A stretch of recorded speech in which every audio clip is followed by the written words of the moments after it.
The Sword and the Stone, Chapter 12.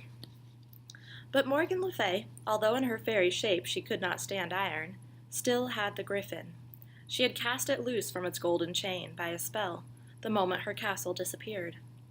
The outlaws were pleased with their success, and less careful than they should have been. They decided to take a detour round the place where they had seen the monster tied up, and marched away through the darksome trees without a thought of danger. There was a noise like a railway train letting off its whistle, and, answering to it, riding on it like the voice of the Arabian bird, Robin Hood's horn of silver began to blow. Ton ton tavan, ton ton tavan, ton tavan, went the horn. Moot troot troot troot troot troot, tran. Robin was blowing his hunting music, and the ambushed archers swung round as the griffin charged. They set forward their left feet in the same movement, and let fly such a shower of arrows as it had been snow. The wart saw the creature stagger in its tracks, a cloth-yard shaft sprouting from between the shoulder blades. He saw his own arrow fly wide, and eagerly bent to snatch another from his belt. He saw the rank of his companion archers sway as if by a preconcerted signal, when each man stooped for a second shaft. He heard the bowstrings twang again, the purr of the feathers in the air. He saw the phalanx of arrows gleam like an eye flick in the moonlight. All his life up to then he had been shooting into straw targets, which made a noise like He had often longed to hear the noise that these clean and deadly missiles would make in solid flesh. He heard it. But the griffin's plates were as thick as a crocodile's, and all but the best-placed arrows glanced off. It still came on. It squealed as it came. Men began to fall, swept to the left or right by the lashing tail. The wart was fitting an arrow to his bow. The cock-feather would not go right. Everything was in slow motion. He saw the huge body coming blackly through the moon glare. He felt the claw which took him in the chest. He felt himself turning somersaults slowly, with a cruel weight on top of him. He saw Kay's face somewhere in the cartwheel of the universe, flushed with starlit excitement, and made Marian's on the other side with its mouth open, shouting. He thought, before he slid into blackness, that it was shouting at him. They dragged him from under the dead griffin, and found Kay's arrow sticking in its eye. It had died in its sleep. Then there was a time which made him feel sick, while Robin set his collarbone and made him a sling from the green cloth of his hood, and after that the whole band lay down to sleep, dog-tired, beside the body. It was too late to return to Sir Ector's castle, or even to get back to the outlaws' camp by the big tree. The dangers of the expedition were over, and all that could be done that night was to make fires, post sentries, and sleep where they were. Wart did not sleep much. He sat propped against a tree, watching the red sentries passing to and fro in the firelight, hearing their quiet passwords, and thinking about the excitements of the day. These went round and round in his head, sometimes losing their proper order and happening backwards or by bits. He saw the leaping dragon, heard Marian shouting, "Good shot!" listened to the humming of the bees muddled up with the stridulation of the grasshoppers, and shot, hundreds and thousands of times, at popinjays which turned into griffins. Kay and the liberated dog boy slept twitching beside him, looking alien and incomprehensible as people do when they are asleep, and Cavall, lying at his good shoulder, occasionally licked his hot cheeks. The dawn came slowly, so slowly and pausingly that it was impossible to determine when it really had dawned, as it does during the summer months. "Well," said Robin, when they had wakened and eaten the breakfast of bread and cold venison which they had brought with them. "You will have to love us and leave us, Kay. Otherwise I shall have Sir Ector fitting out an expedition against me to fetch you back. Thank you for your help. Can I give you any little present as a reward?" "It has been lovely," said Kay. "Absolutely lovely. May I have the griffin I shot?" "He will be too heavy to carry. Why not take his head?" "That would do," said Kay. "If somebody would not mind cutting it off. It was my griffin." "What are you going to do about old Wat?" asked the wart. "It depends on what he wants to do. Perhaps he would like to run off by himself and eat acorns as he used to. Or if he likes to join our band, we shall be glad to have him. He ran away from your village in the first place, so I don't suppose he will care to go back there. What do you think?" If you are going to give me a present, said the wart slowly, I would like to have him. Do you think that would be right? As a matter of fact, said Robin, I don't. I don't think you can very well give people as presents. They might not like it. That is what we Saxons feel, at any rate. What did you intend to do with him? I don't want to keep him or anything like that. You see, we have a tutor who is a magician, and I thought he might be able to restore him to his wits. Good boy, said Robin. Have him, by all means. I am sorry I made a mistake. At least, we will ask him if he would like to go. When somebody had gone off to fetch Wat, Robin said, You had better talk to him yourself. They brought the poor old man, smiling, confused, hideous, and very dirty, and stood him before Robin. Go on, said Robin. The wart did not know quite how to put it, but he said, I say, Wat, would you like to come home with me, please, just for a little? Ananana wara baba, said Wat, pulling his forelock, smiling, bowing, and gently waving his arms in various directions. Come with me? Wana nana wana wana. Dinner? Asked the wart in desperation. Cried the poor creature affirmatively, and his eyes glowed with pleasure at the prospect of being given something to eat. That way, said the wart, pointing in the direction which he knew by the sun to be that of his guardian's castle. Dinner, come with, I take. Meester, said Wat, suddenly remembering one word, the word which he had always been accustomed to offer to the great people who made him a present of food, his only livelihood. It was decided. Well, said Robin, it has been a good adventure, and I am sorry you are going. I hope I shall see you again. Come any time, said Marian, if you are feeling bored. You only have to follow the glades. And you, wart, be careful of that collarbone for a few days. I will send some men with you to the edge of the chase, said Robin. After that, you must go by yourselves. I expect the dog boy can carry the griffin's head. Goodbye, said Kay. Goodbye, said Robin. Goodbye, said Wart. Goodbye, said Marian, smiling. Goodbye, cried all the outlaws, waving their bows. And Kay and the Wart and the dog boy and Wat and Cavall and their escort set off on the long track home. They had an immense reception. The return on the previous day of all the hounds, except Cavall and the dog boy, and in the evening the failure to return of Kay and Wart, had set the household in an uproar. Their nurse had gone into hysterics. Hob had stayed out till midnight, scouring the purlieus of the forest. The cooks had burnt the joint for dinner, and the sergeant-at-arms had polished all the armor twice, and shapened all the swords and axes to a razor blade in case of an invasion. At last somebody had thought of consulting Merlin, whom they had found in the middle of his third nap. The magician, for the sake of peace and quietness to go on with his rest, had used his insight to tell Sir Ector exactly what the boys were doing, where they were, and when they might be expected back. He had prophesied their return to the minute. So when the small procession of returning warriors came within sight of the drawbridge, they were greeted by the whole household. Sir Ector was standing in the middle with a thick walking stick, with which he proposed to whack them for going out of bounds and causing so much trouble.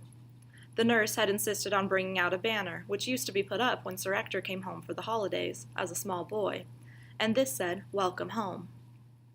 Hob had forgotten about his beloved hawks, and was standing on one side, shading his eagle eyes to get the first view. The cooks and all the kitchen staff were banging pots and pans, singing, Will ye no come back again, or some such music out of tune. The kitchen cat was yowling. The hounds had escaped from the kennel because there was nobody to look after them, and were preparing to chase the kitchen cat. The sergeant-at-arms was blowing out his chest with pleasure so far that it looked as if he might burst at any moment, and was commanding everybody in an important voice to get ready to cheer when he said, 1, 2. 1, 2, cried the sergeant. Huzzah! Cried everybody obediently, including Sir Ector. Look what I have got, shouted Kay. I have shot a griffin, and the wart has been wounded. Yow, yow, yow, barked all the hounds, and poured over the dog boy, licking his face, scratching his chest, sniffing him all over to see what he had been up to, and looking hopefully at the griffin's head, which the dog boy held high in the air so that they could not eat it. Bless my soul, exclaimed Sir Ector. Alas, the poor Philip Sparrow, cried the nurse, dropping her banner. Pity his poor arm all to brast in a green sling. God bless us. It is all right, said the wart. Ah, don't catch hold of me. It hurts. May I have it stuffed? Asked Kay. Well, I'll be dommed, said Hob. Bent thick wold chappy our wat. That erst run lunatical? My dear, dear boys, said Sir Ector, I am so glad to see you back. Wold chucklehead, exclaimed the nurse triumphantly. Where be thy curt gudgel now? Said Sir Ector. How dare you go out of bounds and put us all to this anxiety?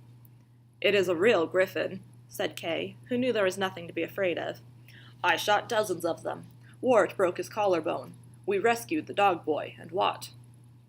That comes of teaching the young Hydia how to shoot, said the sergeant proudly. Sir Ector kissed both boys, and commanded the griffin to be displayed before him. Well, he exclaimed, what a monster! We'll have him stuffed in the dining hall. What did you say his measurements were? 82 inches from ear to ear. Robin said it might be a record. We shall have to get it chronicled. It is rather a good one, isn't it? Remarked Kay with studied calm. I shall have it set up by Sir Rowland Ward, Sir Ector went on in high delight, with a little ivory card with Kay's first griffin on it in black letters, and the date. Arrah, leave that childishness, exclaimed the nurse. Now, Master Art, my innocent, be off with thee to thy bed upon the instant. And thou, Sir Ector, let thee think shame to be playing with monster's head like a godwit, when the poor child stays upon the point of death. Now, sergeant, leave puffing off thy chest. Stir, man, and take horse to Cardoil for the surgeon. She waved her apron at the sergeant, who collapsed his chest, and retreated like a shooed chicken. It is all right, said the wart. I tell you, it is only a broken collarbone, and Robin said it for me last night. It does not hurt a bit. Leave the boy, nurse, commanded Sir Ector, taking sides with the men against the women, anxious to re-establish his superiority after the matter of the cudgel. Merlin will see to him if he needs it, no doubt. Who is this Robin? Robin Wood, cried the boys together. Never heard of him. You call him Robin Hood, explained Kay in a superior tone. But it is Wood, really, like the wood that he is the spirit of. Well, well, well, so you've been foraging with that rascal. Come in to breakfast, boys, and tell me all about him. We have had breakfast, said the wart, hours ago. May I please take Wat with me to see Merlin? Why, it's the old man who went wild and started rooting in the forest. Wherever did you get hold of him? The good people had captured him with the dog boy and Cavall. But we shot the griffin, Kay put in. I shot it myself. So now I want to see if Merlin can restore him to his wits. Master Art, said the nurse sternly. She had been breathless up to now on account of Sir Ector's rebuke.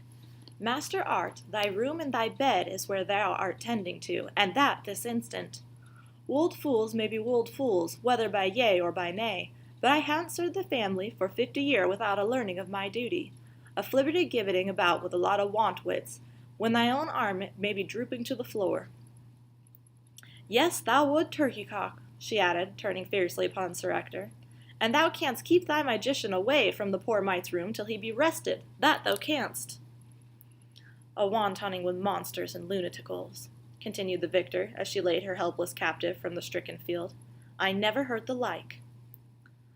Please someone to tell Merlin to look after Wat, cried the victim over his shoulder in diminishing tones. He woke up in his cool bed, feeling better. The old fire-eater who looked after him had covered the windows with a curtain, so that the room was dark and comfortable, but he could tell by the one ray of golden sunlight which shot across the floor that it was late afternoon. He not only felt better, he felt very well, so well that it was not possible to stay in bed. He moved quickly to throw back the sheet, but stopped with a hiss at the creak or scratch of his shoulder, which he had forgotten in his sleep. Then he got out more carefully by sliding down the bed, and pushing himself upright with one hand, shoved his bare feet into a pair of slippers, and managed to wrap a dressing-gown round him, more or less. He padded off through the stone passages, up the worn circular stairs to find Merlin. When he reached the schoolroom, he found that Kay was continuing his first-rate education.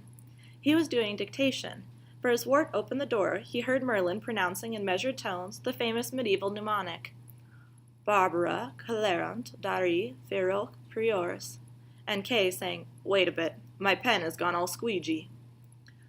"You will catch it," remarked Kay when they saw him.